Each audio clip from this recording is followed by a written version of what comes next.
Bonjour et bienvenue pour ce webinaire proposé par le cabinet Secafi sur les étapes essentielles du renouvellement des CSE, donc que ce soit le rapport de fin de mandat, tout le processus préélectoral et puis le bilan de fonctionnement du CSE.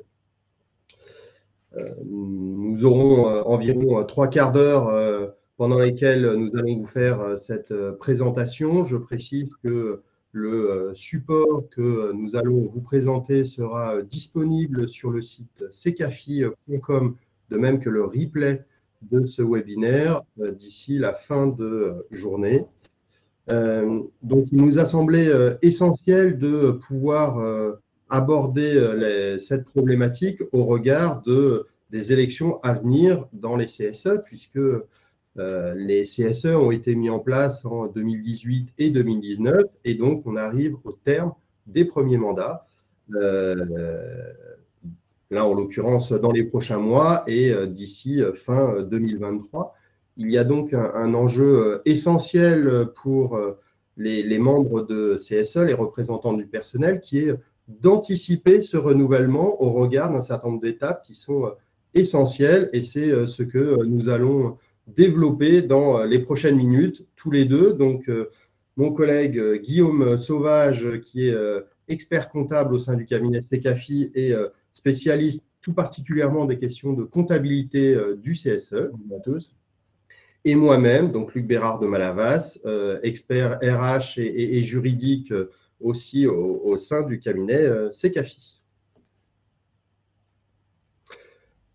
Donc, deux mots sur nos différents champs d'intervention au sein du cabinet Secafi. Donc, le cabinet Secafi au sein du groupe Alpha est le leader en France des cabinets de conseil spécialisés dans le dialogue social et l'assistance auprès des instances représentatives du personnel, que ce soit les CSE, les organisations syndicales ou autres, comités de groupe, comités européens. Donc, avec trois axes fondateurs qui sont le diagnostic et le conseil en matière économique, sociale et financière, la veille et l'anticipation sur les changements dans le cadre des mutations, et puis tout le champ de la prévention des risques et des conditions de travail des salariés, avec une intervention auprès de 2000 clients, 600 consultants et experts, avec différents bureaux en France. Donc, nous intervenons à chaque étape de votre mandat avec des experts qui sont à votre écoute pour vous assister au mieux, donc sur quatre champs, à la fois le champ de la formation, parce que pour pouvoir exercer pleinement son mandat, il faut connaître ses prérogatives, donc c'est un élément indispensable. Le champ de l'expertise pour donner un appui et un niveau d'information pour essayer de rééquilibrer entre l'information dont disposent les représentants du personnel et celui dont disposent les directions, tout le champ du conseil et puis de l'assistance à la négociation. Alors, Secafi vous accompagne également sur l'attestation des comptes de votre comité. On accompagne 700 CSE en France dans ce cadre. Et gravite autour de cette mission principale, d'autres missions du type de la saisie de la comptabilité générale ou analytique, la révision des comptes, bien sûr, la préparation du rapport de gestion, le fait de réaliser des audits structurels du CSE, la mise en conformité du règlement RGPD de votre comité, l'audit et le conseil autour des tolérances de l'URSSAF, le changement de logiciel et la migration lorsque c'est nécessaire, l'assistance à l'établissement des budgets, l'aide au remboursement sur facture des ouvrants droit, et puis, objet de cette présentation d'aujourd'hui, la rédaction du rapport de fin de mandat. Donc, pour commencer, un premier point sur l'enjeu de réaliser un bilan du fonctionnement du CSE ou du dialogue social en amont même des négociations qui ont lieu de manière préélectorale. Donc, quelques éléments pour commencer sur le fait qu'on est sur l'enjeu de renforcer l'efficacité du CSE Et pour cela, il y a bien donc différentes étapes qui sont, de notre point de vue, fondamentales.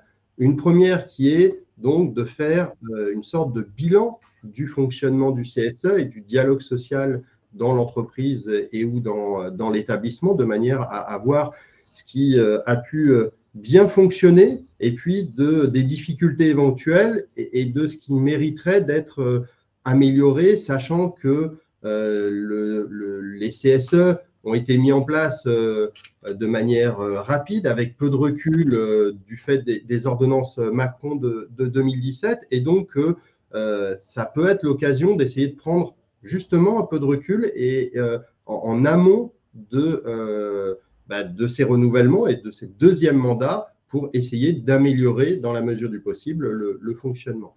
La deuxième étape ou le deuxième élément, c'est la nécessité de maîtriser les dispositions légales et conventionnelles.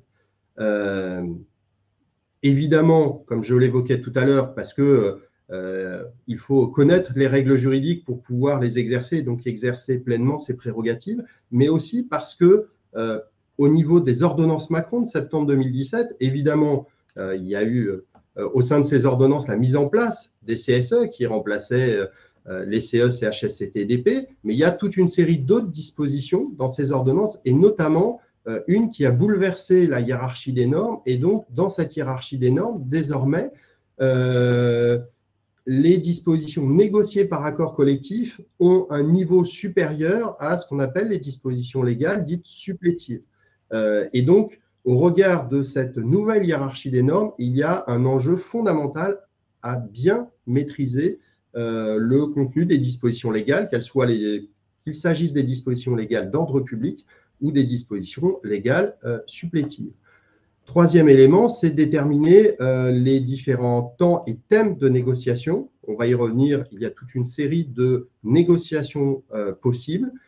Et enfin, comme en amont de toute négociation, c'est pour les représentants du personnel définir une réelle stratégie dans le cadre de cette négociation à venir. Alors, en préalable, quelques points d'attention qui découlent des retours d'expérience et de l'évaluation qui a été faite des ordonnances Macron, en l'occurrence par le comité d'évaluation des ordonnances Macron et France Stratégie, avec le dernier rapport datant de décembre 2021. Avec, premièrement, la problématique qui a été soulevée, qui est du risque d'éloignement du terrain du fait de la mise en place du CSE, d'où l'enjeu potentiellement d'essayer d'avoir des instances intermédiaires de proximité qui soient adaptées. L'enjeu de la formation, je l'ai déjà évoqué.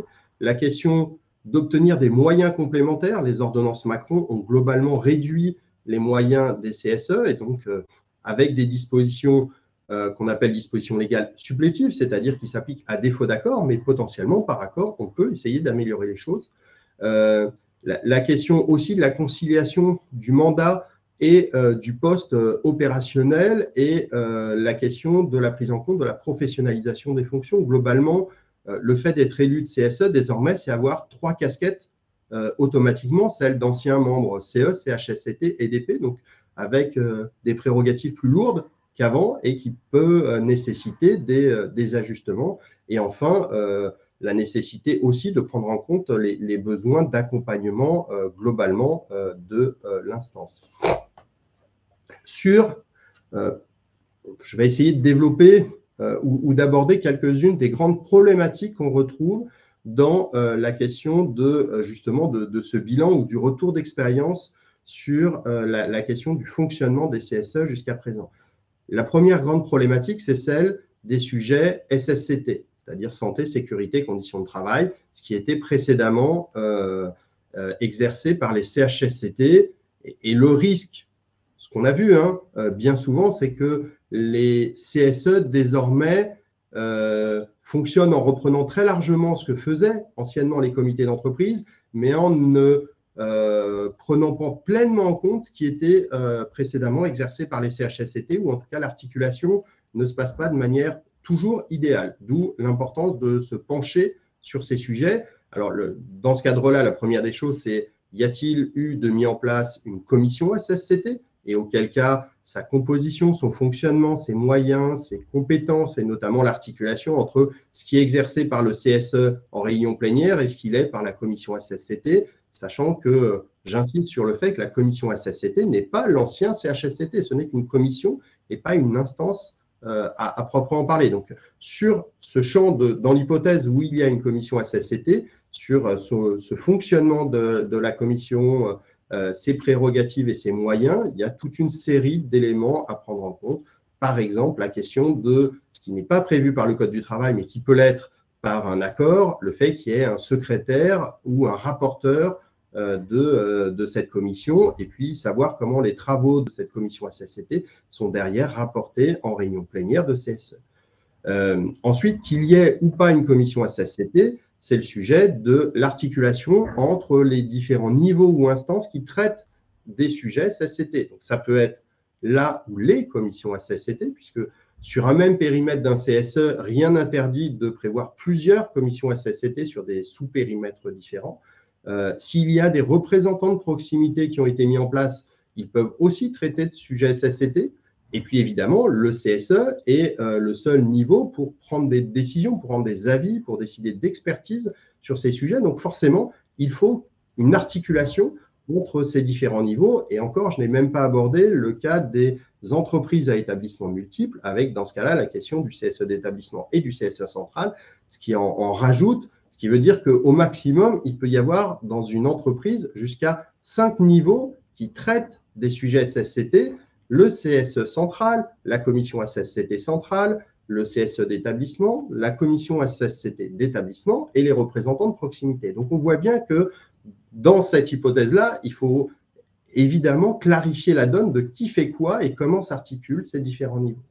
Autre élément, évidemment, c'est la question de la proximité avec le terrain, parce que les sujets SSCT, ils ne se traitent pas de manière hors sol.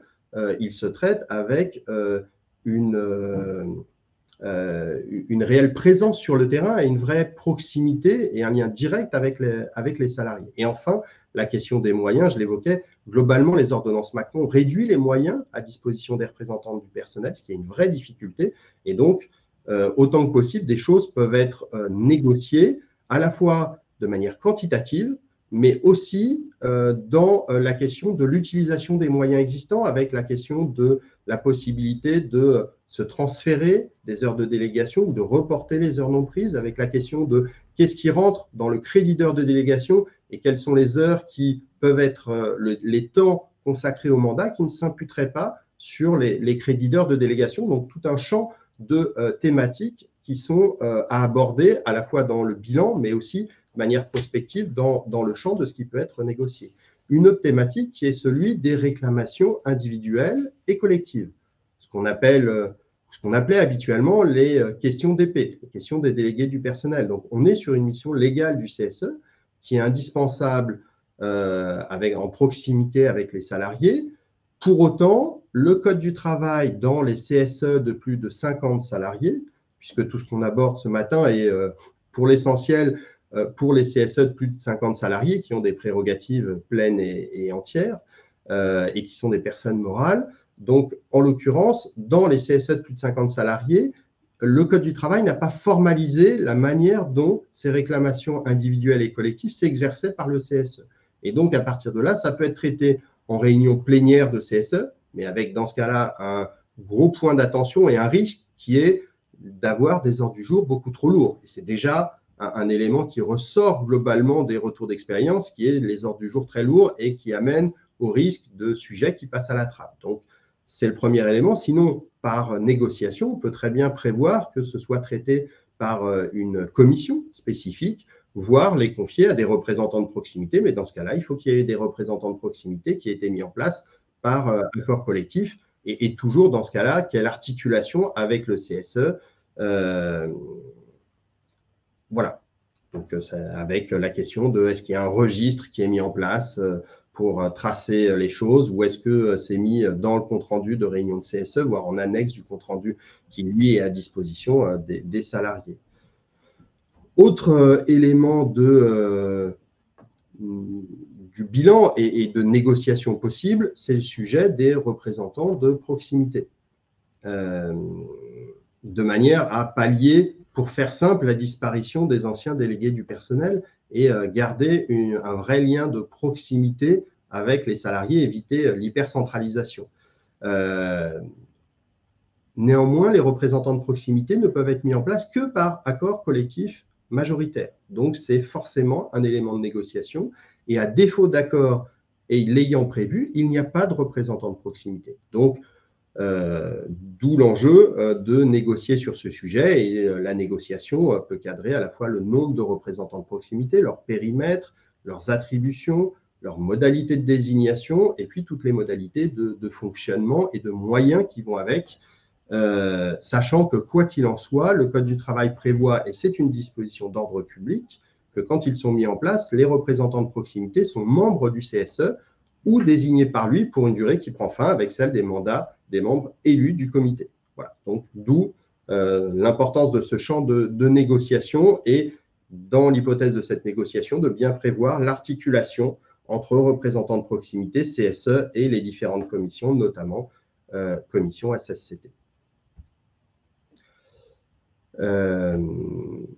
Ensuite, dans les autres, là, tout ce que j'ai évoqué, c'est on est dans le champ de la négociation possible d'un accord, on dirait accord de fonctionnement du CSE ou quelquefois accord de dialogue social, sachant qu'au préalable de cet accord pouvant être signé avant les élections ou après, mais le plus tôt est le mieux, d'où la préconisation d'anticiper en amont des élections et plusieurs mois avant, en amont des élections. Il y a une autre négociation qui est celle de la détermination du périmètre des élections, donc qui est de définir est-ce qu'il y a un ou plusieurs établissements distincts dans l'entreprise, parce que c'est ce qui déterminera le périmètre d'élection du CSE, savoir si on est sur un CSE unique dans l'entreprise ou si on est sur plusieurs CSE d'établissements, avec la constitution d'un CSE central.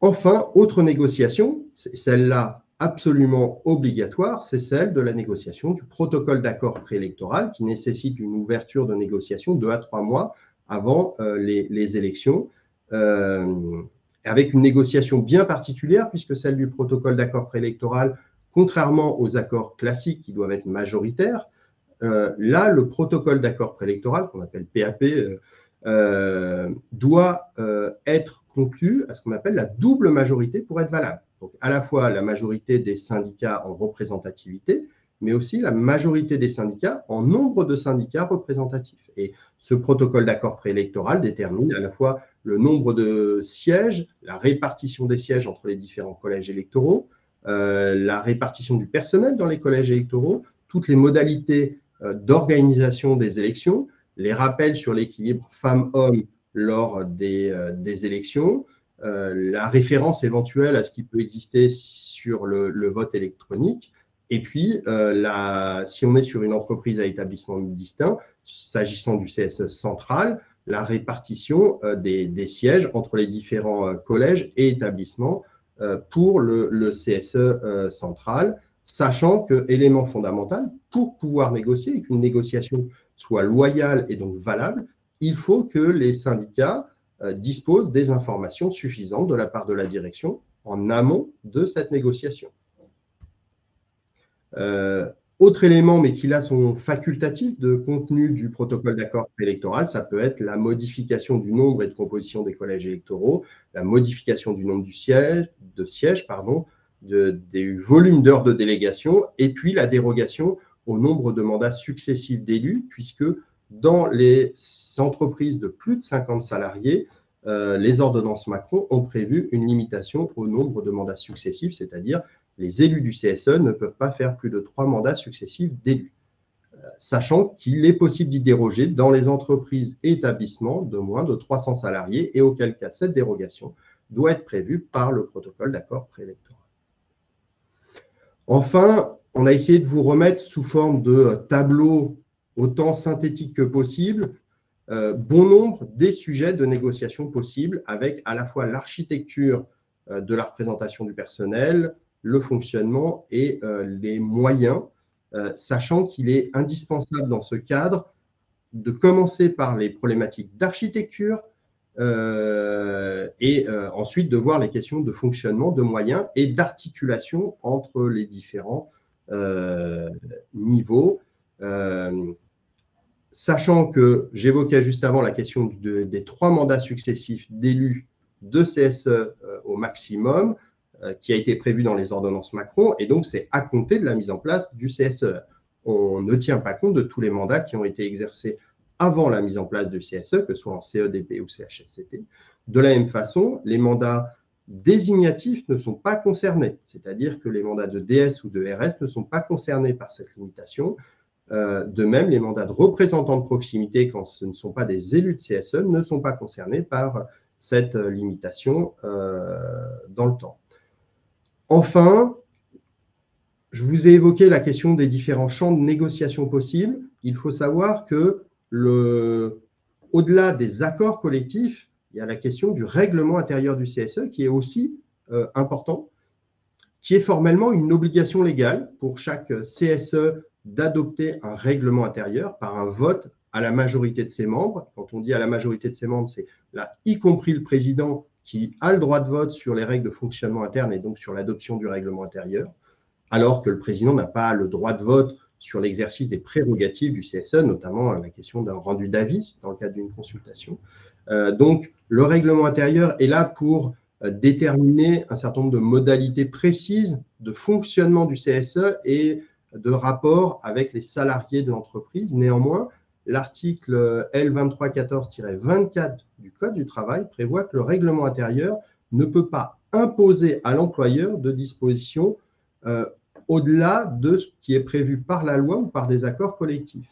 C'est-à-dire que si vous n'avez pas réussi par la négociation d'un accord collectif à prévoir des dispositions de moyens supplémentaires, par exemple, si l'employeur en est d'accord, ça peut être prévu par le règlement intérieur. Mais encore faut-il que l'employeur, dans ce cas-là, l'accepte de manière expresse. À défaut d'accord de l'employeur, vous ne pourrez, à travers le règlement intérieur, que prévoir des modalités pratiques d'articulation, mais pas rajouter, par exemple, des moyens, sachant que je n'ai pas abordé tout un autre pan aussi du règlement intérieur, qui est l'obligation, à travers le règlement intérieur, de traiter des modalités de validation de la comptabilité du CSE. Et je le dis de manière très simple et synthétique. On pourrait, le cas échéant, rentrer davantage dans le détail. Mais voilà quelques-uns des éléments importants qui amènent à dire qu'il est fondamental de faire ce bilan du fonctionnement du CSE le plus en amont possible de la fin du mandat, de manière à être le plus à même possible de pouvoir préparer ce renouvellement dans les meilleures conditions possibles et au besoin en essayant d'obtenir des moyens supplémentaires au regard de la technicité que cela représente. Alors, j'ai essayé de le simplifier autant que possible dans ce que je vous ai présenté, au regard de cette technicité et du fait que, par ailleurs, les représentants du personnel peuvent être amenés à manquer de temps pour rentrer dans tous les champs de l'exercice de leur mandat. Nous vous proposons la possibilité d'une assistance par un expert. Donc là, en l'occurrence, c'est le cas du cabinet Secafi qui vous fait cette proposition, qui le fait en articulation avec le cabinet Atlante, de manière à pouvoir vous apporter tous les éléments de contenu, y compris sur des aspects très juridiques, sachant que ça peut se faire à travers une intervention, y compris relativement courte, une journée d'intervention pour accompagner les membres du CSE dans la réalisation de ce bilan et la préparation des élections et donc négociations à venir pour voir ce qui peut être réajusté dans les accords existants, sachant que bien souvent, lors de la mise en place du CSE avec les ordonnances Macron, il y a eu négociation d'un accord de mise en place et de fonctionnement du CSE. Le problème, c'est que là où ça a été négocié, ça a été souvent négocié sans avoir de recul sur les nouvelles dispositions qui étaient issues des ordonnances Macron. D'où l'enjeu qui est, même quand un accord existe, de pouvoir prendre du recul pour peut-être essayer de le réviser. Et évidemment, quand le CSE a été mis en place sans qu'il y ait eu un accord formellement, eh ben, c'est l'occasion désormais, en ayant justement un peu d'expérience sur comment fonctionne le CSE. Alors, le Code du travail à son article R2315-39, prévoit que les membres sortants rendent compte aux nouveaux et futurs CSE, comités, du bilan de leurs actions en matière d'activités sociales et culturelles, mais aussi bien au titre de leurs attributions économiques et professionnelles. Ils doivent également remettre à cette occasion aux nouveaux membres tous les documents relatifs à l'administration et la gestion du comité. Donc cette obligation que prévoit le Code du travail rentre bien dans tout ce qu'on vient de se dire jusqu'ici. Le Code du travail demande à ce qu'il y ait finalement une obligation de rendre compte, mais également de transmettre. C'est pour ça que l'on résume ça à l'obligation de rédiger un rapport de fin de mandat qui répond justement à ces deux prérogatives. Donc si c'est une contrainte réglementaire qui l'impose, il y a aussi un grand intérêt finalement, puisque ça permet justement d'être un des outils d'analyse qui est nécessaire justement pour la définition ou la redéfinition des accords d'entreprise. La philosophie de ce rapport, c'est de pouvoir permettre à n'importe quel élu, qu'il fasse partie ou non du bureau du comité, secrétaire, trésorier, et s'il y en a des adjoints, de pouvoir permettre à tout nouvel élu de pouvoir mener bien sa mission. Et dans ce cadre, d'être informé, suffisamment informé en amont de ce qui s'est passé et d'avoir du recul sur l'activité passée pour pouvoir poursuivre celle-ci. Une meilleure connaissance des enjeux, des engagements, de l'organisation du comité et de la situation juridique y participe.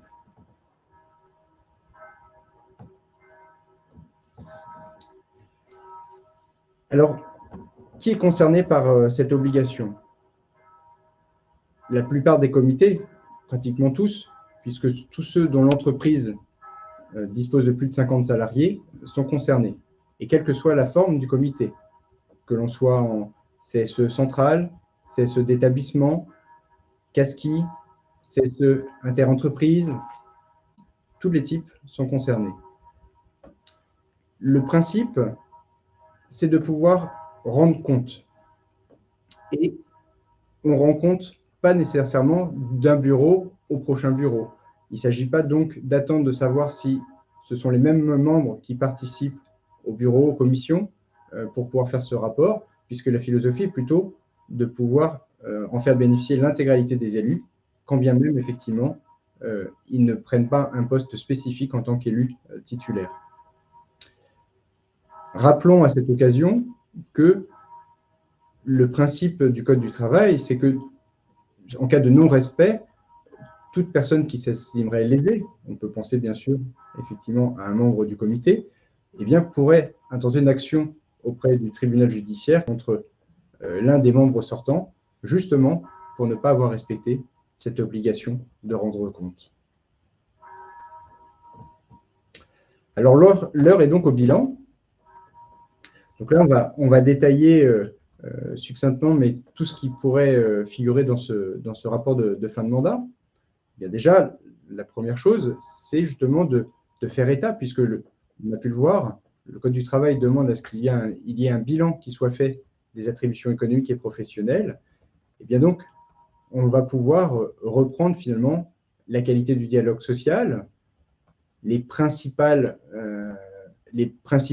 l'avis rendu sur les principales consultations, qu'elles soient récurrentes, orientation stratégique, analyse économique et financière de l'entreprise,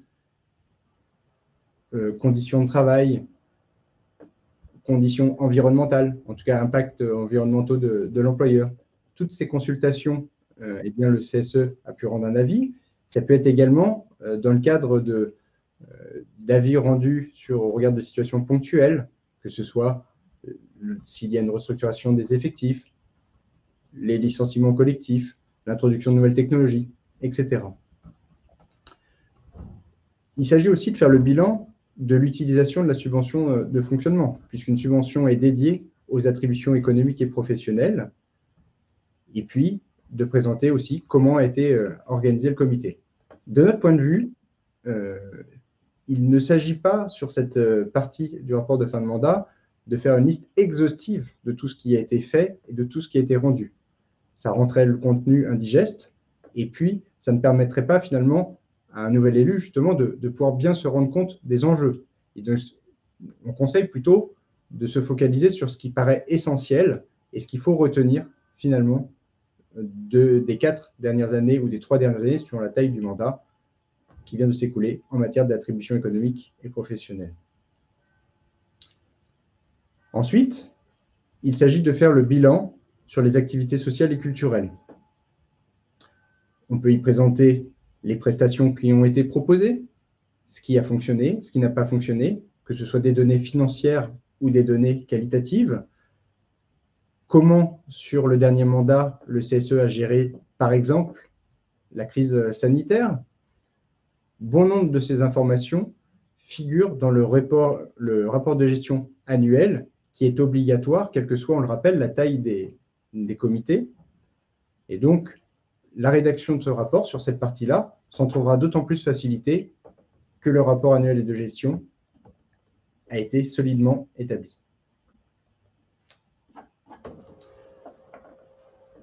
Faire le bilan, c'est également présenter les moyens à disposition, puisque le comité, le nouveau comité, va hériter d'un patrimoine.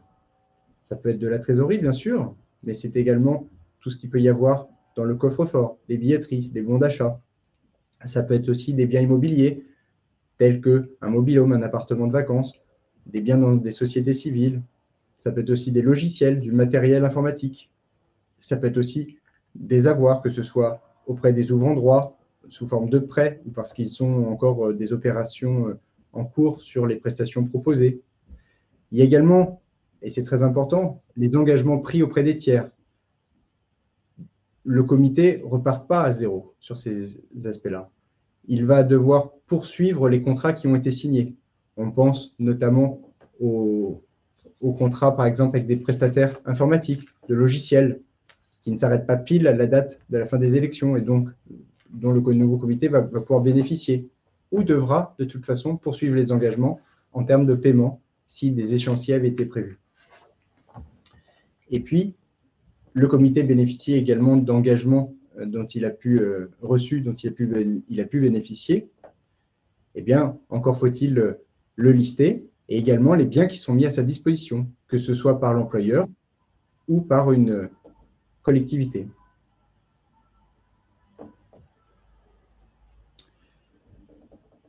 Le Code du travail demande également à ce que soit transmis l'ensemble des éléments relatifs à l'administration et la gestion du comité.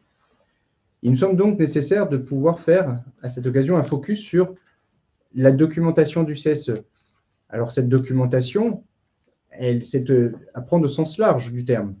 Cela peut être sous forme de documentation papier, les archives du comité, mais également numérique, les mails, les GED, réseaux, clés USB, tout ce qui a été numérisé et qui constitue non seulement le patrimoine du comité, mais également sa mémoire. Et donc, il s'agit de pouvoir présenter la façon dont les éléments sont organisés, où ils se trouvent. Juste un exemple, si on prend le cas des pièces comptables, le législateur demande à ce qu'elles soient conservées 10 ans. Selon la taille du mandat, ça fait donc 4 mandatures qui devront se passer finalement le relais pour maintenir et conserver ces pièces comptables. Il sera donc essentiel que le rapport de fin de mandat puisse bien faire état des années conservées en termes de documentation comptable, si on prend cet exemple, et d'indiquer où elles se situent, ce qui permet de pouvoir assurer de façon simple cette transition. Ensuite, il convient, de notre point de vue, de préciser, puisque on parle aussi d'administration dans le Code du travail, de faire un état des lieux sur l'organisation administrative et juridique du comité, ce qui a été fait et ce qui reste à faire. Justement, plus on le fait tôt, plus peut-être l'occasion de ce bilan peut être aussi l'occasion de pouvoir finaliser certaines opérations qui ne le seraient pas, ou en tout cas de faire état dans le rapport de ce qui appartiendra à la nouvelle mandature de poursuivre. On peut penser notamment à la mise en place du règlement intérieur si ça n'a pas été fait ou s'il n'a pas été mis à jour, tel que l'évoquait Luc juste avant. Ça peut être aussi l'obligation de mise à la norme RGPD. Et puis, ça peut être aussi la situation vis-à-vis de l'URSSAF. Est-ce qu'il y a un contrôle en cours? S'il a été terminé, quelles en ont été les conclusions? Est-ce que des sommes sont à recevoir? Savoir qu'en cas de redressement, c'est l'employeur qui reçoit effectivement la note. Et après, il y a justement un remboursement qui est fait par le comité. Cette situation-là doit être consignée dans le rapport de fin de mandat si elle se présente. Alors, comment s'organise la rédaction et la présentation de ce rapport? Le Code du travail donne des pistes, mais n'est pas exhaustif finalement dans les réponses les questions que nous nous posons. Ce qui est indiqué, c'est que les membres du CSE sortant rendent compte au nouveau comité. À partir de là, eh bien, on estime déjà que les membres sortants, il faut les citer, ça n'est pas mis dans le Code du travail, mais il s'agit surtout des membres du bureau et présidents de commission. Donc, de notre point de vue, ce sont ces personnes-là qui doivent rendre compte. Et puis, il n'est pas précisé non plus comment cette transmission doit avoir lieu. De notre point de vue, même si effectivement le Code du travail ne précise pas ces modalités, il peut être intéressant pour ces membres sortants de faire appel à un expert comptable ou un spécialiste du comité qui pourra être en mesure d'accompagner les élus sur bon nombre de sujets, qu'ils soient d'ordre financier, comme on a pu le voir, mais également sur justement les sujets de dialogue social, puisqu'un bilan doit être fait à cette occasion. Il faut savoir que cet accompagnement, s'il était facturé, eh bien, serait à financer sur le budget des attributions économiques et professionnelles qu'on appelle le budget de fonctionnement.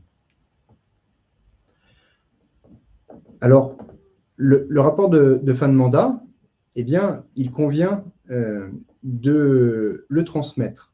C'est tout ce que nous laisse comme information le Code du travail. Et donc, finalement, vous pouvez aller le présenter de différentes façons. Soit justement au sein d'une réunion plénière. La problématique, c'est que les anciens membres n'ont pas d'heure de délégation si leur mandat n'est pas renouvelé.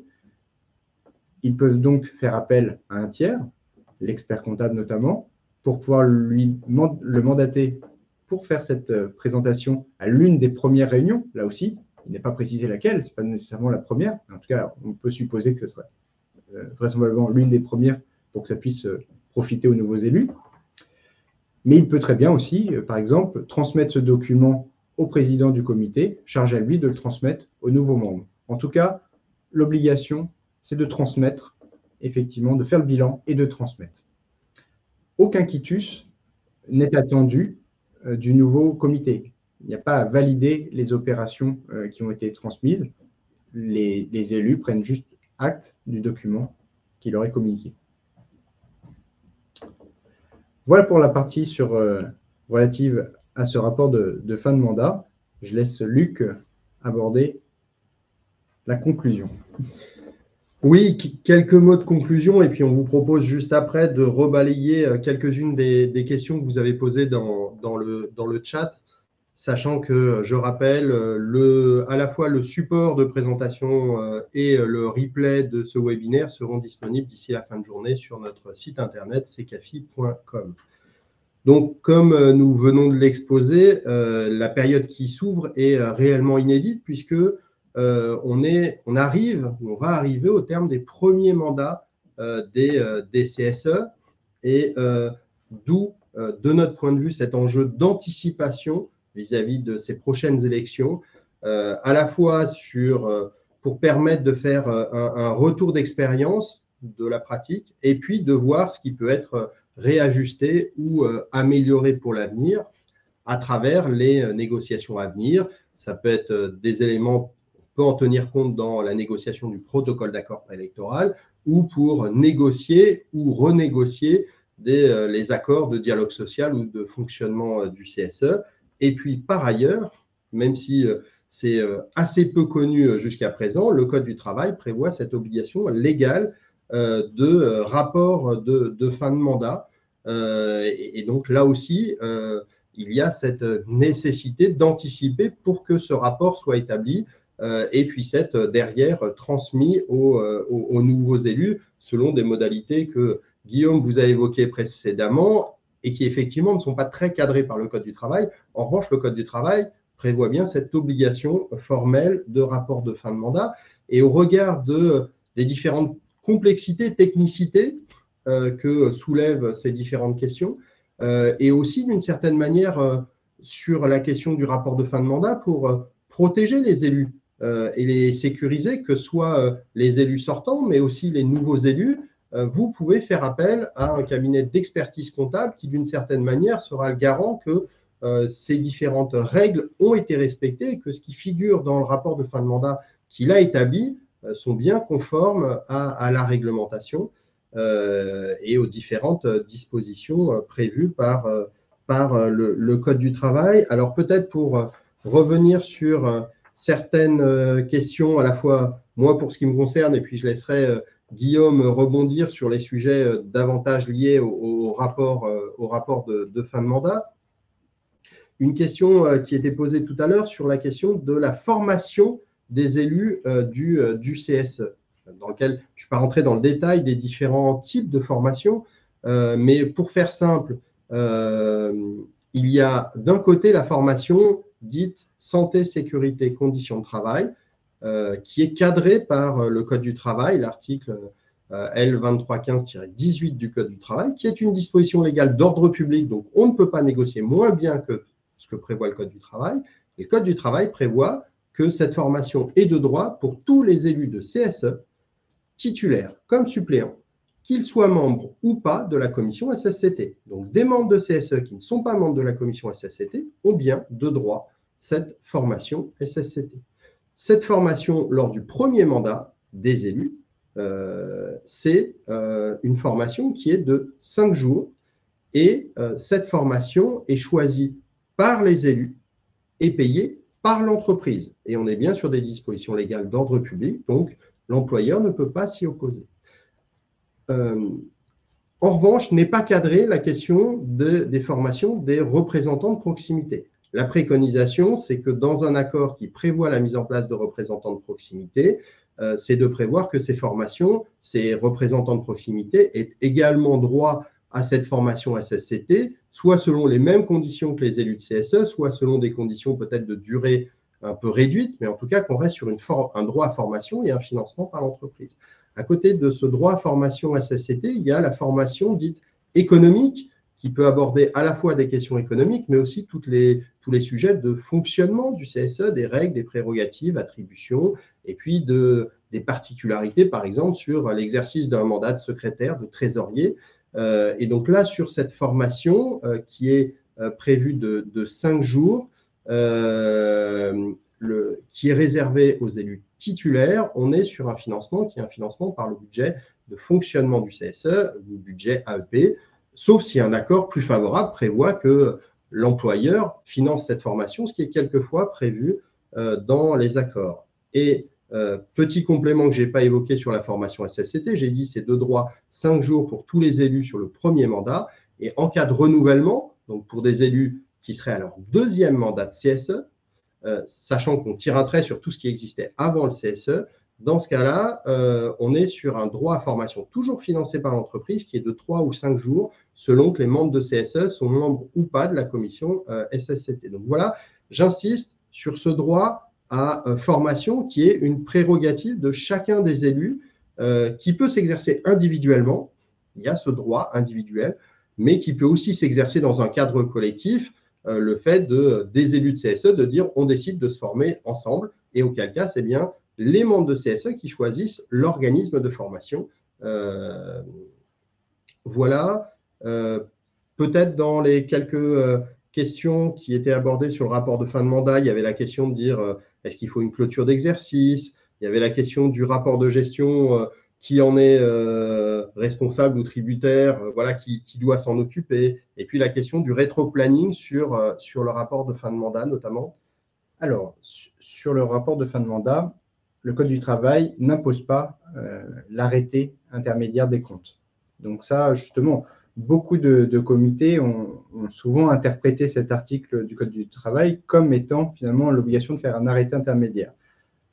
Il n'est pas formellement écrit, ça peut être très pratique pour justement faire l'état du patrimoine, on ne peut que donc le conseiller, mais ce n'est pas une obligation.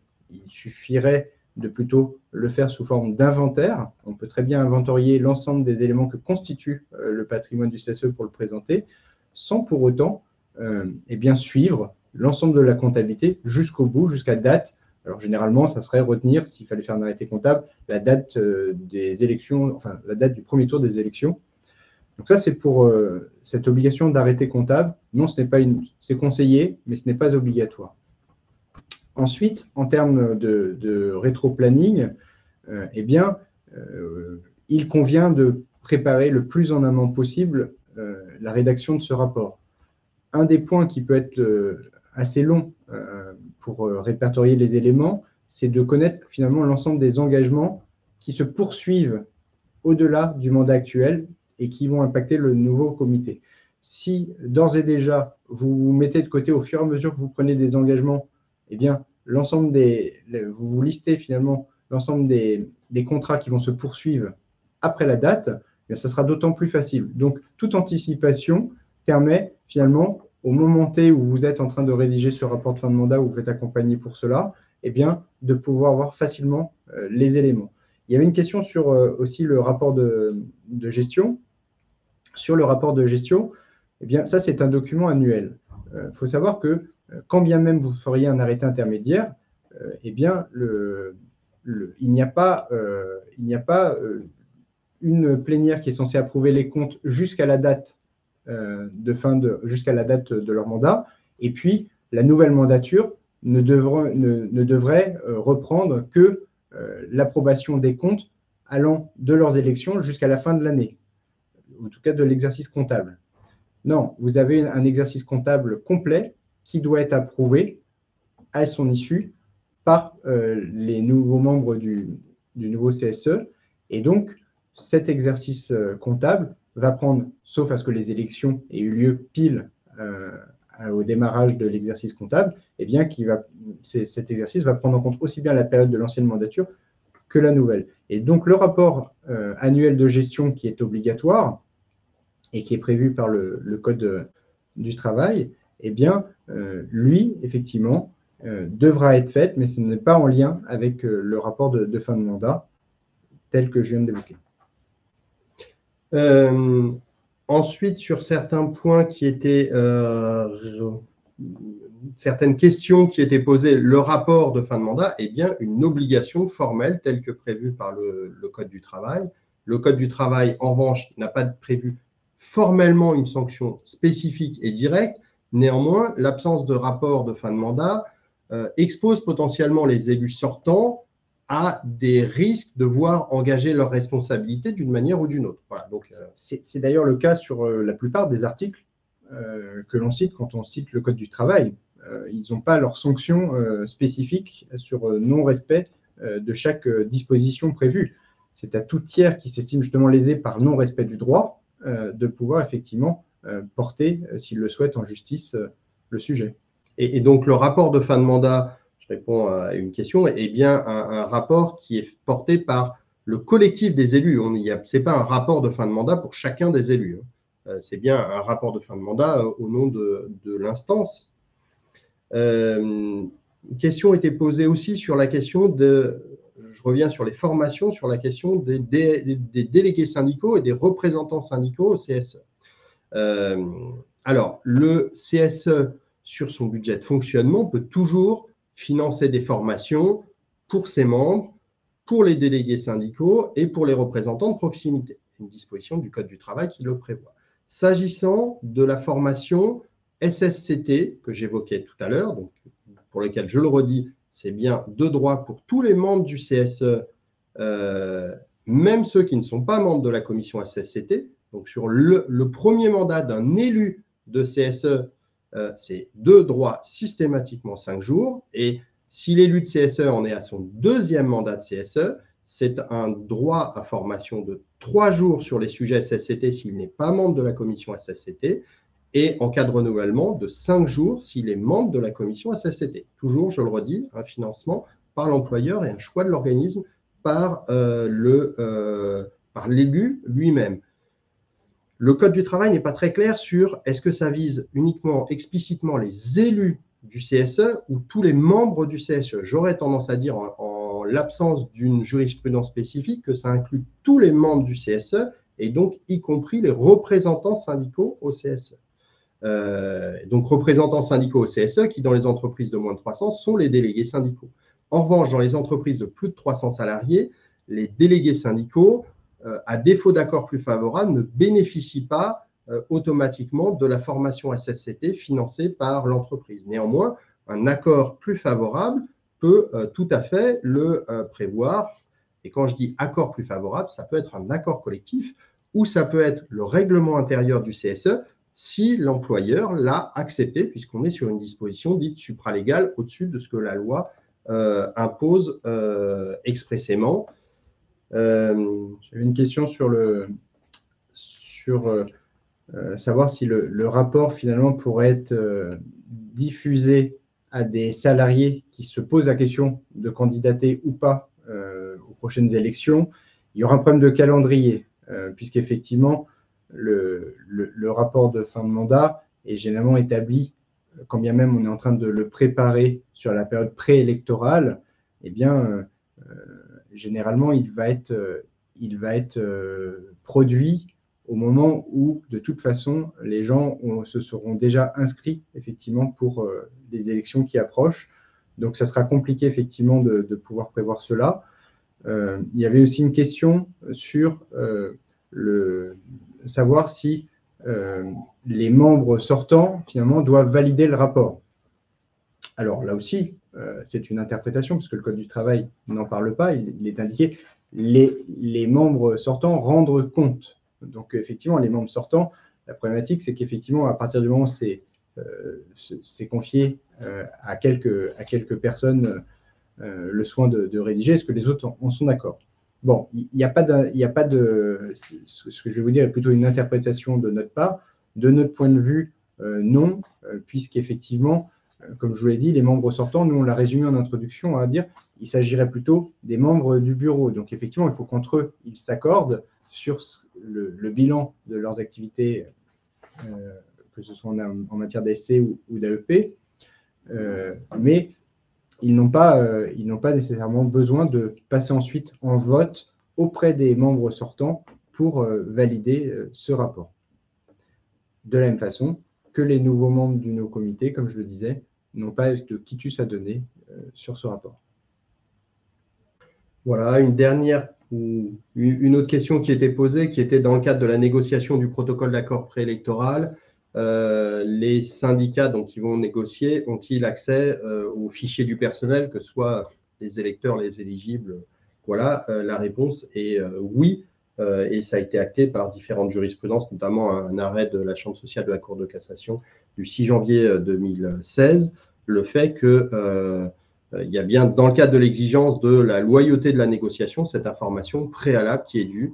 Donc, le fait que les négociateurs, disons, organisations syndicales qui vont négocier le protocole d'accord préélectoral puissent consulter ces fichiers. Voilà, donc, on a bien ce droit à information. Je pense que pour l'essentiel, on a essayé de balayer vos questions.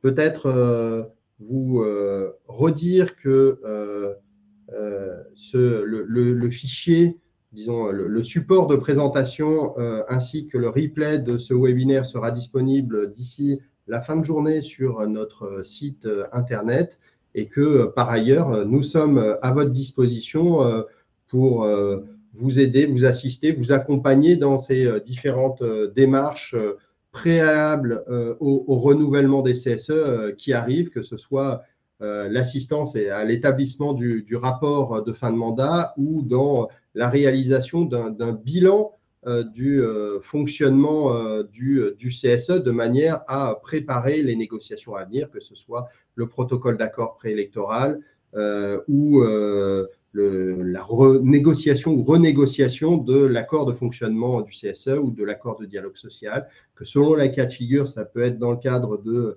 missions financées par le CSE sur son budget de fonctionnement, voire pour d'autres, sur en partie ce que j'ai évoqué, qui peut y compris potentiellement s'insérer dans certaines missions légales du CSE. Je pense notamment au fait que chaque année, le CSE doit être consulté sur la politique sociale, l'emploi, les conditions de travail, que dans ce cadre-là, le CSE a droit de faire appel à un expert comptable et que la mission est financée intégralement par l'entreprise.